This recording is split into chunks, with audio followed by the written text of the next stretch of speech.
कायानुसति के बारे में कई बार बताया जा चुका है। पिछली बार हमने बताया था कि हमारा शरीर जो है 4 महाभूतों से बना है, जिसमें से पहला है पृथ्वी महाभूत या एलिमेंट। तो इसमें हमने बताया था कि हमारे शरीर में जितने भी ठोस पदार्थ हैं वो सभी पृथ्वी धातु हैं। जन्म से लेकर के अब तक जो भी हम ठोस आहार ले रहे हैं उसी से हमारा पृथ्वी धातु का विकास हो रहा है, और दूसरी तरफ हम छोड़ भी रहे हैं वेस्ट पदार्थ के रूप में। इसलिए हम ये नहीं कह सकते ये हमारा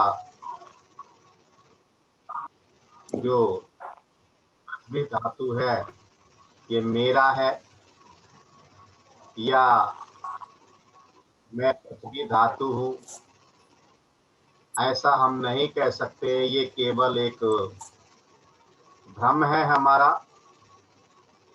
उसके अंदर हमने अपने सारे तंत्रों को देखा। आज हम फिर जहाँ से हमने शुरुआत की थी गाथा से, हम वहीं से इसकी शुरुआत करेंगे,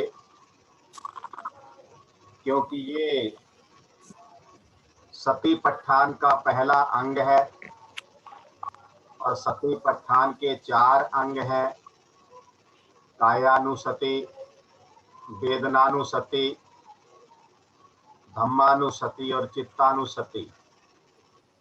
जिन लोगों को गहराई के बारे में सतीपट्ठान का ध्यान सीखना है तो महासंघ के जो हमारे शिविर लगते हैं एक पद्धति के द्वारा सिस्टम से, तो उस सिस्टम में प्रवेश करके वहाँ सीख सकते हैं। कायानुसति को हम 2 तरीके से देख सकते हैं। अधिकतर कायानुसति को हम बंद आंखों से करते हैं, लेकिन इसका दूसरा जो अंग है इसको हम बाहरी और खुली आंखों से भी हम कर सकते हैं। हमारे जीवन में खुली आंखों से भी हम इस ध्यान को कर सकते हैं। हम अपने पंच इंद्रियों के माध्यम से भी हम इस ध्यान को कर सकते हैं। तो 5 इंद्रियां से इस प्रकार से हैं, आंख है, नाक है, कान है, जीभ तो भाई गड़बड़ कर रहा है,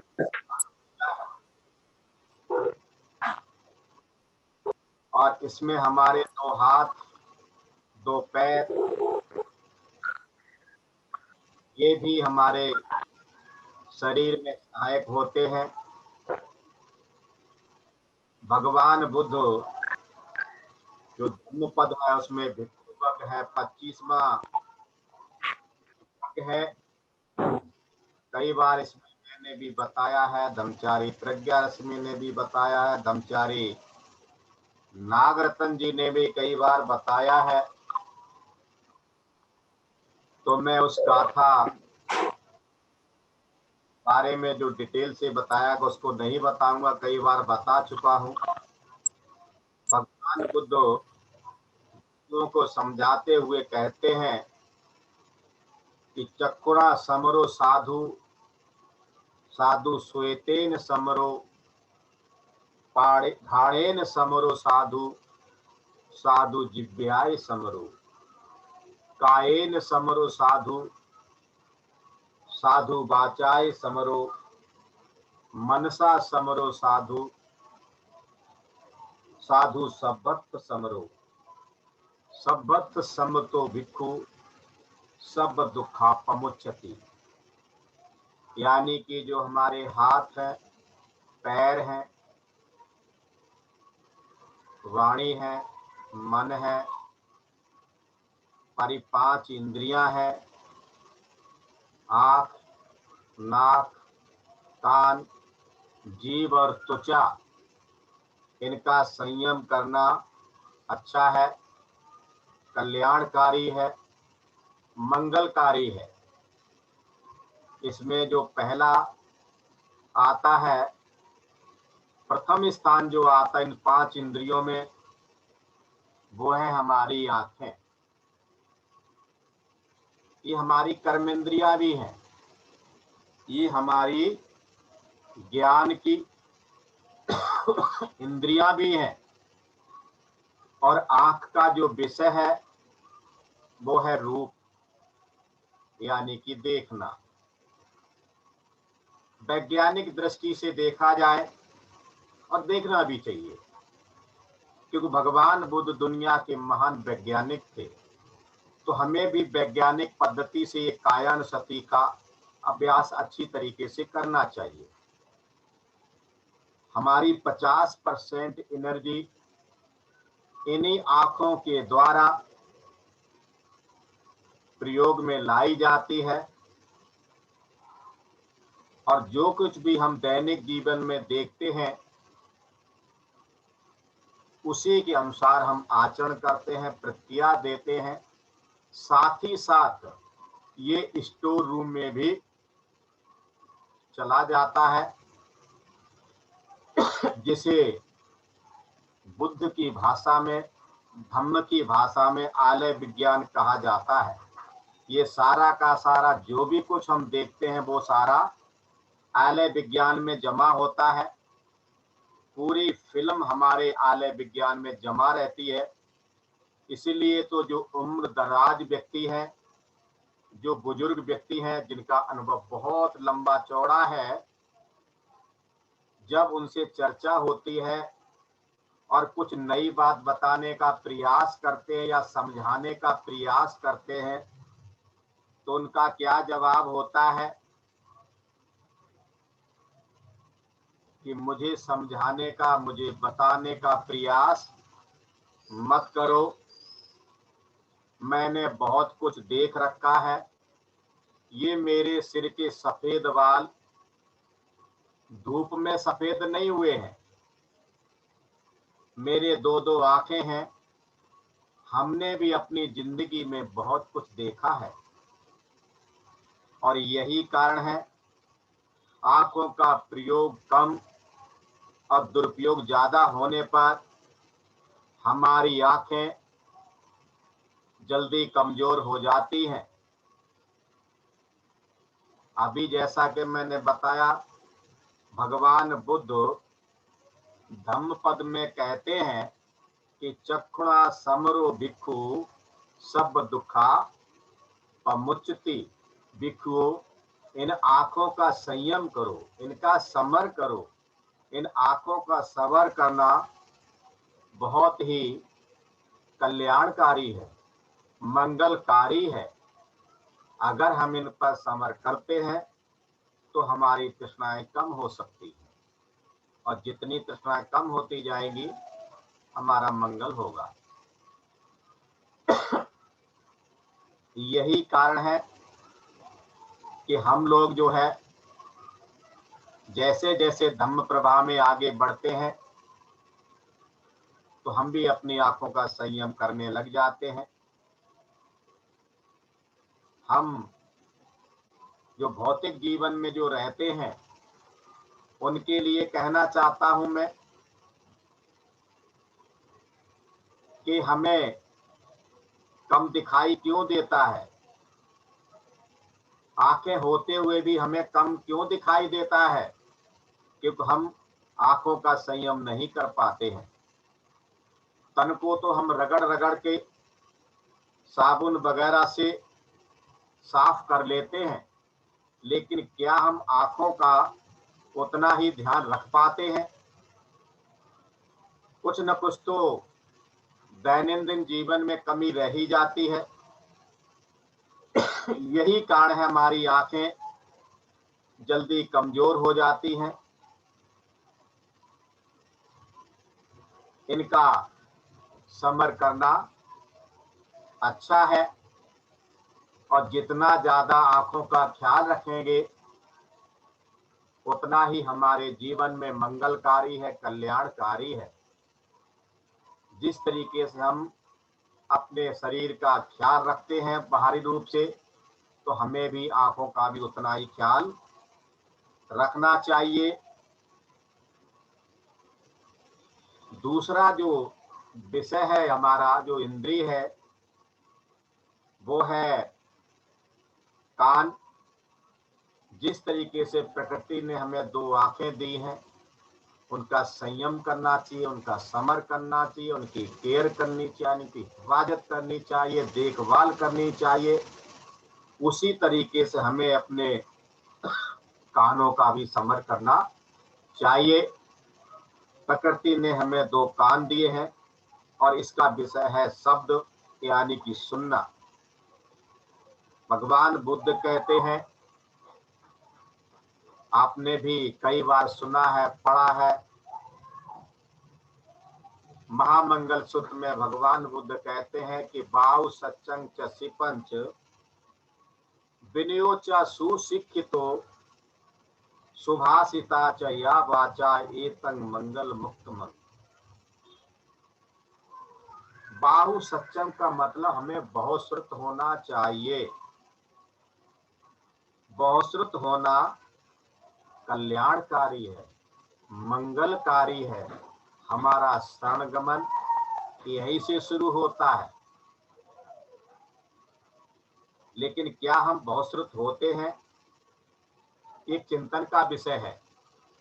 हम इसमें कितने तल्लीन होते हैं, कितने ध्यान से हम सुनते हैं, ये भी एक ध्यान का विषय है। या इसके विपरीत ज्यादा बोलते हैं, सुनना पसंद नहीं करते हैं।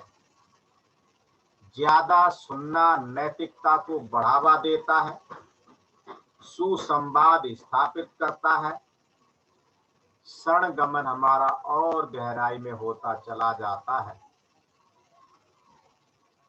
हम किसी को तसल्ली देकर, किसी को विश्वास दिलाकर, सामने वाले को भी विश्वास होना चाहिए कि हम उसकी बात को सुन रहे हैं।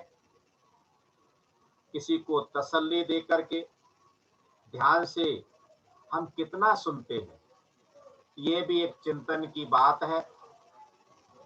किस किस को सुनते हैं, किस किस को सुनते हैं हम, और किस किस को सुनना पसंद करते हैं हम, कब कब सुनते हैं, क्यों सुनते हैं, क्या क्या सुनते हैं, यह भी एक चिंतन की बात है।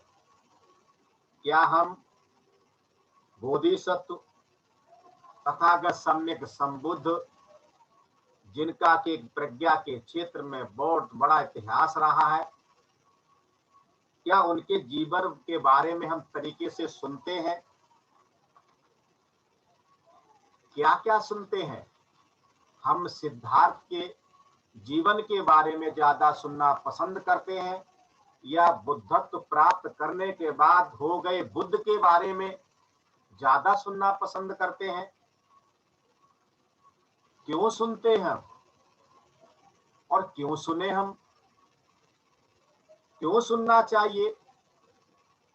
क्या हमें इसके बारे में पता है? क्या इसका कभी हम ध्यान करते हैं? क्या हम इस बात का ख्याल करते हैं? क्या हम इसे शरणगमन में बाधा मानते हैं, या शरणगमन का साधक मानते हैं? ये भी एक चिंतन का विषय है। हमें वैज्ञानिक दृष्टि से इसका ध्यान करना चाहिए। जैसा कि हमने अभी बताया था कि हम किस किस को सुनना पसंद करते हैं। क्या हम अपनी पसंद के अनुसार सुनते हैं? जब जब भी कोई, मेरे भाई और बहनों माफ करना, ये सच्चाई है कि जब जब भी कोई अगला कार्यक्रम, धार्मिक कार्यक्रम आता है या शिविर की चर्चा होती है, तब तब हमारे मन में, इसे हम प्रतिक्रिया समझें या प्रतिसाद, ये चिंतन का विषय है, तो हमारे मन में तुरंत हमारी भावनाओं का जन्म होता है, वो भी नई नई, कि जो शिविर अगला है उसका विषय क्या होगा और उस विषय का नेतृत्व करने वाला कौन है, यह प्रवचन कौन करने वाला है। हम अनायास ही बोल पड़ते हैं। अगर पसंद का है तो ठीक है, यदि पसंद नहीं है तो मन में कुछ तो प्रक्रिया चलती है। कभी कभी तो बाहर भी ये प्रक्रिया वाणी के द्वारा बाहर आ जाती है। कहते हैं ठीक है, कैसे कहते हैं, ठीक है, लेकिन अगर कोई और आता तो और ज्यादा ठीक रहता, वगैरह वगैरह वगैरह। अगर हमें श्रोतापन अवस्था को प्राप्त करना है और उससे भी आगे जाना है तो कान का जो, यानी कि स्रोत का समर करना अच्छा है। जीवन में अपने कल्याण के लिए, अपने मंगल के लिए, अपने आध्यात्मिक विकास के लिए, सच्चा सुख प्राप्त करने के लिए अपने कानों का सदुपयोग करना बहुत अच्छा है।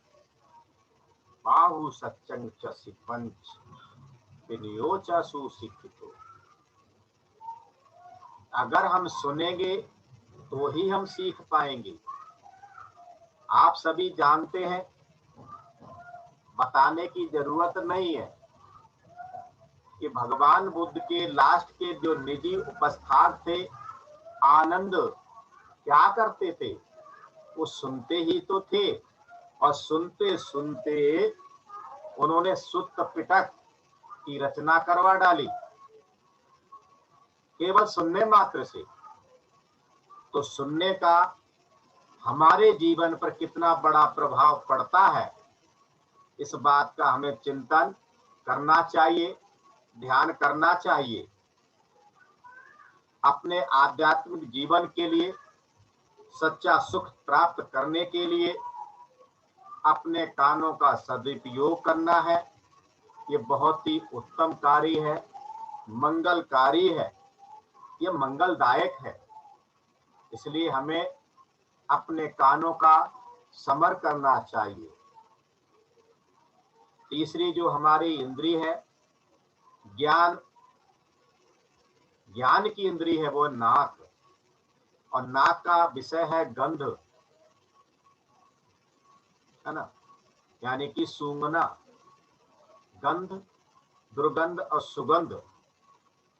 भगवान बुद्ध कहते हैं घ्राण का संयम करना, समर करना मंगल कारक है, कल्याणकारी है, परम हितकारी है। तो क्या हम दैनिक जीवन में घ्राण का समर कर पाते हैं? यदि हाँ, तो कब कब, कहां कहां और क्यों समर करते हैं, ये चिंतन का विषय है। यदि नहीं करते तो क्यों नहीं करते, कौन कौन सी रुकावटें आती हैं। भगवान बुद्ध कहते हैं, आपने सुना होगा, बुद्ध पूजा इसको पुष्प पूजा भी कहते हैं। सॉरी, पुष्पम मिलायाति यथा इदम में कायो तथा याति विनाश भावं। अर्थात जिस तरह से पुष्प सुगंधित होते हैं, सुगंध देते हैं, वैसे हमारा शरीर भी हमारे शीलाचरण की वजह से, अच्छे व्यवहार की वजह से सुगंधित है। और तभी तक सुगंधित है जब तक हम आचरणशील है, शीलों का पालन करते हैं और जीवित हैं। जिस तरह से उत्पन्न हुए सभी पुष्प मुरझाने वाले हैं, वो कितने भी सुंदर क्यों न हो, कितने भी सुगंधित क्यों न हो, ठीक इसी तरह हमारा शरीर भी मुरझाने के लिए जन्म से लेकर के अब तक बिल्कुल तैयार है। जन्म तो निश्चित है, लेकिन मृत्यु उससे कहीं ज्यादा निश्चित है। भगवान बुद्ध के अनुसार जब प्रज्ञा प्राप्त हो जाती है, बुद्धत्व की अवस्था प्राप्त हो जाती है, उस समय जन्म अनिश्चित है, लेकिन उससे पहले ये निश्चित है। हमें जन्म लेना ही पड़ेगा अगर तृष्णा हमारे अंदर रह गई तो। जिस दिन तृष्णा अनंखयो सब दुखापमोचति, जिस दिन तृष्णा का नाश हो जाएगा, उसके बाद हम गारंटी से कह सकते अगला जन्म नहीं होने वाला है। तो जब हमने जन्म ले लिया है तो फिर जैसे फूल मुरझा जाते हैं, उस तरीके से हमें भी मुरझाना ही है, नष्ट होना ही है। जन्म लेने के बाद कब ये शरीर मुरझा जाएगा, कब नष्ट हो जाएगा, इसकी कोई गारंटी नहीं है, पता नहीं। लेकिन ये तो तय है, फूलों की तरह नष्ट होने ही वाला है। तो जब तक ये शरीर है और शरीर में ये घ्राण है, तो हमें इसका समर करना चाहिए। जो हमें दुर्गंध लगती है, ये जरूरी नहीं है कि औरों को भी व दूसरों को भी दुर्गंध ही लगेगी, इसकी कोई गारंटी नहीं है।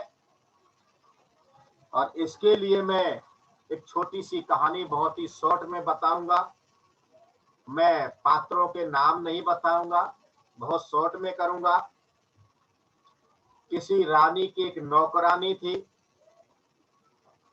और वो घर का काम करती थी। एक दिन काम करते करते वो थक गई,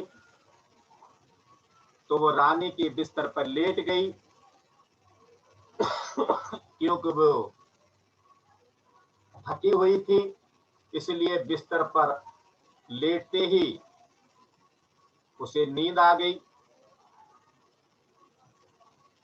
और नींद आते समय पर उसी दौरान उसकी रानी आई, और रानी ने जब देखा, उसको डांटा। उसकी डांट सुनते ही, आवाज सुनते ही कानों में उठ पड़ी, एक तरफ खड़ी हो गई, डरी सहमी।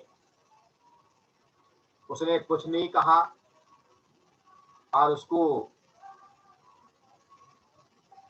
चुप्पी साधे देख करके आगे की कहानी आपको पता है।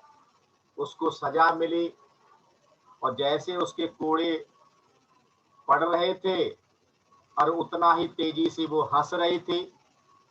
उससे पूछा गया कि तू हंस क्यों रही है?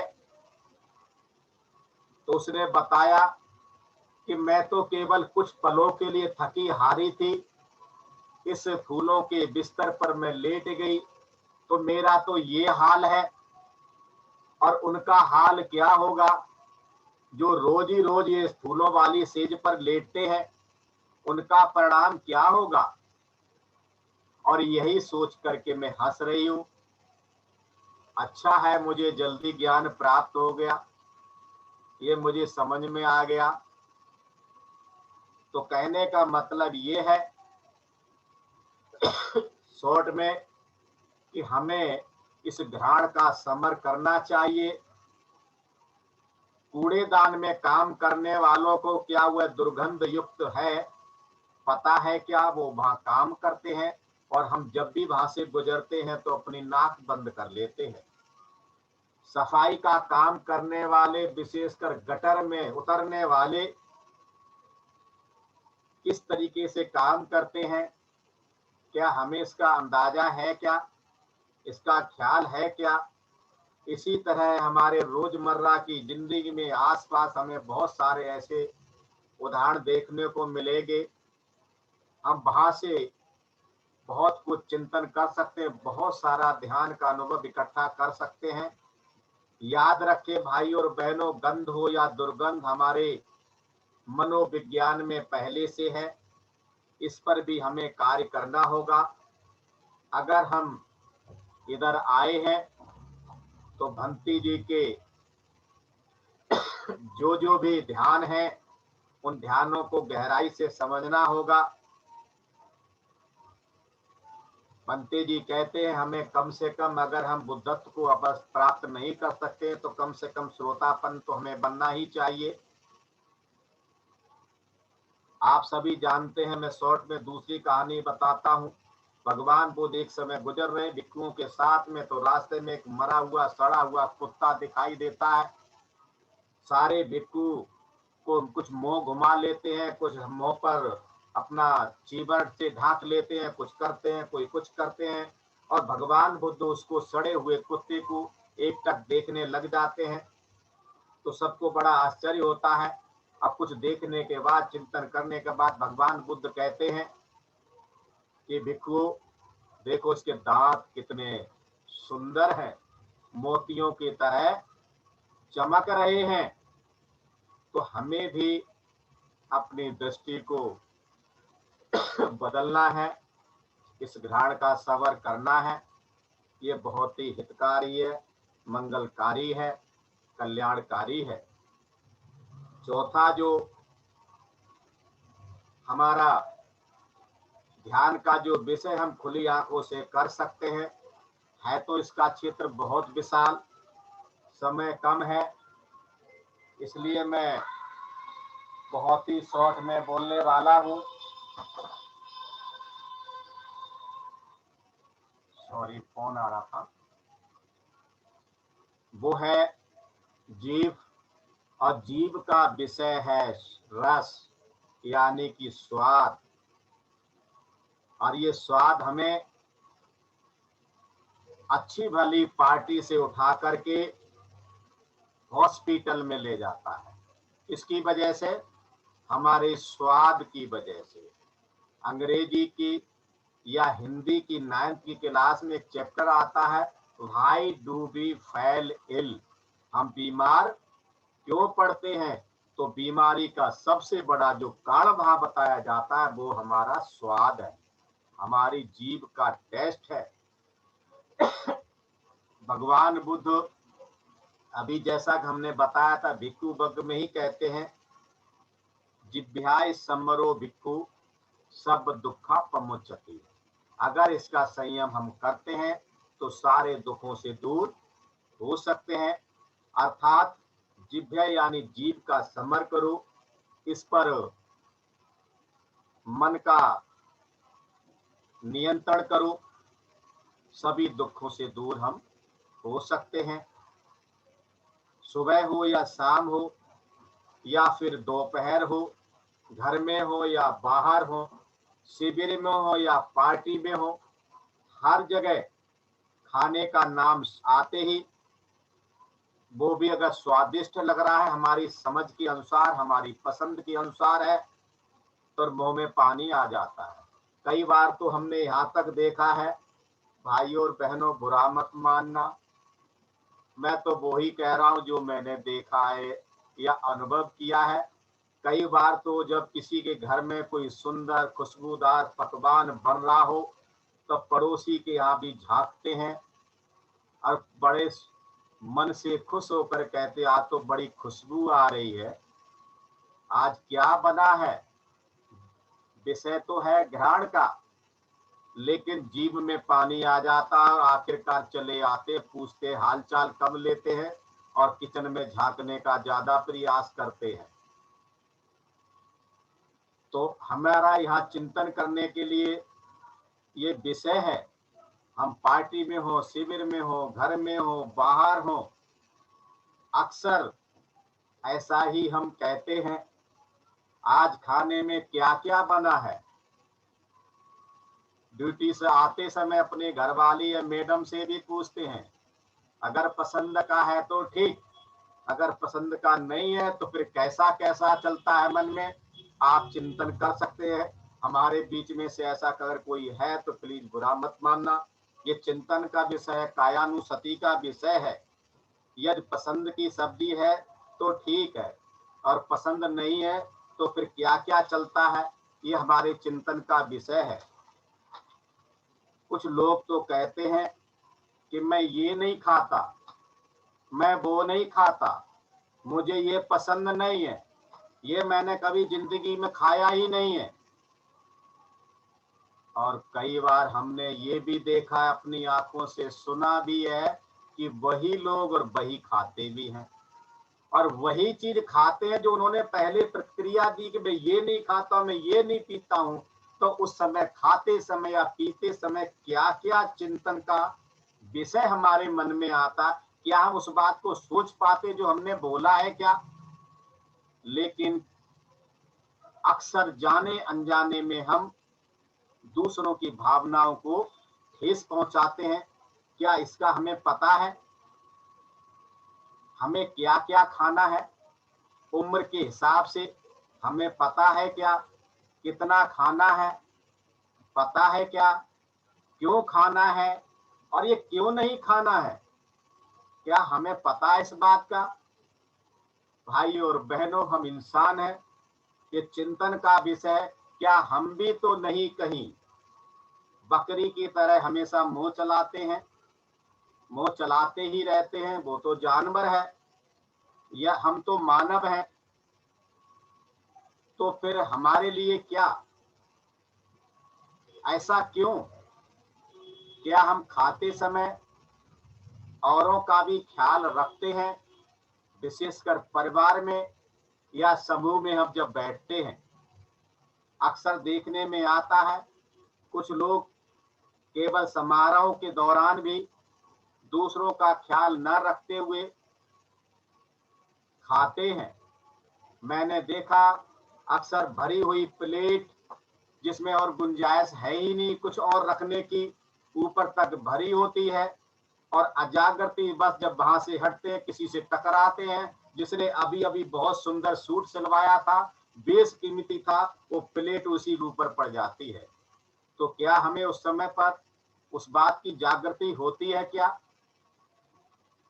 यात्रा के दौरान अपना अलग ही नजरिया रखते हैं, दूसरों की भावनाओं का हम ख्याल रखते हैं क्या? बहुत सारी बातें हैं, क्यों नहीं रख पाते हैं? और रखते हैं तो बड़ी अच्छी बात। हमारे शरीर पर हमारे स्वाद का बहुत असर होता है, उससे ज्यादा असर हमारे मन पर भी होता है।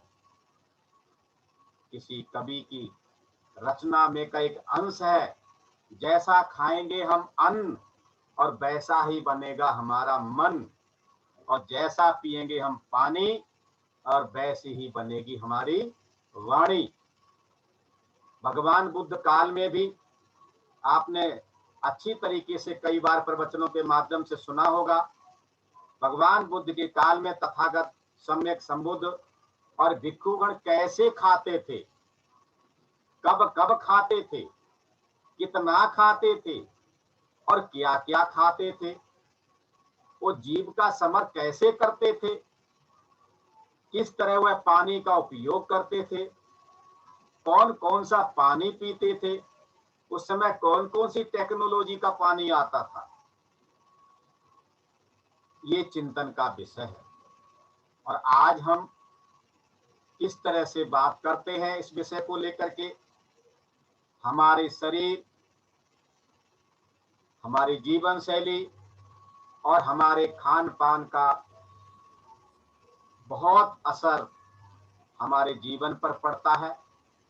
अतः बहुत ही सावधानी पूर्वक हमें अपनी जिह्वा का समर करना चाहिए।